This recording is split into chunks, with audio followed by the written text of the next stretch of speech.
एक बहुत बड़े देह व्यापार के अड्डे का खुलासा होता है। उस खुलासे को करने वाली वह पीड़िता रहती है जिसको बंधक बना के लगभग 1.5 साल भारतीय जनता पार्टी का जो पूर्व मंडल अध्यक्ष है और उसका सहयोगी है उसके द्वारा बंधक बना के उससे दैहिक शोषण किया जाता है।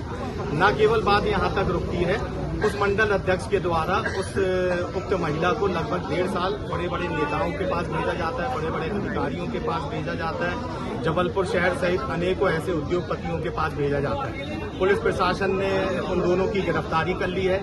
स्वाभाविक सी बात है, अगर वे मंडल अध्यक्ष है तो भारतीय जनता पार्टी के बड़े बड़े नेताओं के साथ भी उसकी फोटो साझा हो रही है।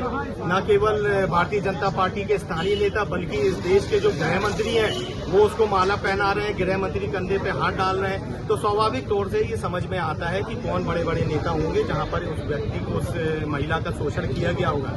ये मामला सिर्फ यहाँ तक सीमित नहीं होता है कि उन दोनों व्यक्तियों की गिरफ्तारी हो जाए। ये मामला बहुत बड़ा है। इस मामले में अगर आप जाएंगे तो इसके तार न केवल स्थानीय स्तर पर बल्कि राष्ट्रीय स्तर पर जुड़े हुए हैं। स्वाभाविक सी बात है, वह व्यक्ति भारतीय जनता पार्टी की एक महत्वपूर्ण इकाई का अध्यक्ष था।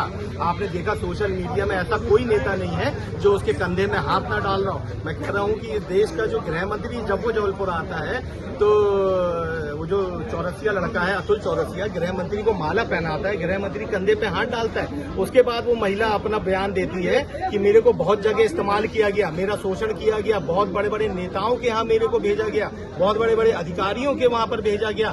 तो जिन नेताओं के यहाँ भेजा गया, जिन अधिकारियों के यहाँ भेजा गया, वह भी उतने ही दोषी हैं जितना बड़ा दोषी अतुल चौरसिया और वो शीतल लड़का है। पुलिस से हम लोग मांग करने आए हैं कि न्यायिक देखरेख में एसआईटी की जांच हो, उक्त महिला को सुरक्षा प्रदान की जाए और इस मामले को यहां तक नहीं रोका जाए कि उन दोनों की गिरफ्तारी हो गई। जितना शोषण उन दोनों ने उस महिला का करा है उतना ही शोषण उन नेताओं ने करा है, उन अधिकारियों ने करा है। बाकी पूरी जो बातें हैं इस सोशल मीडिया प्लेटफॉर्म पे पूरा जबलपुर देख रहा है, पूरा मध्य प्रदेश देख रहा है, पूरा हिंदुस्तान देख रहा है कि किस तरीके से भारतीय जनता पार्टी के मंडल अध्यक्ष ने जबलपुर संस्कारधानी को कलंकित करने का काम करा। हम लोग यहाँ पुलिस अधीक्षक महोदय को ज्ञापन देने आए हैं और उनसे हम लोगों ने मांग करी है कि इस कांड के पीछे जितने भी बड़े बड़े दोषी हो, फिर चाहे वो सत्ताधारी दल के नेता हो, चाहे माननीय हो, चाहे देश के बड़े बड़े नेता हो, उसमें आपको एफआईआर दर्ज करनी पड़ेगी। अगर हमको लगता है कि इस मामले में पुलिस हीला हवाली कर रही है, सत्ता के दबाव में पीड़िता को न्याय नहीं मिल रहा है, इस मांग को लेकर हम लोग सड़कों पर उतरेंगे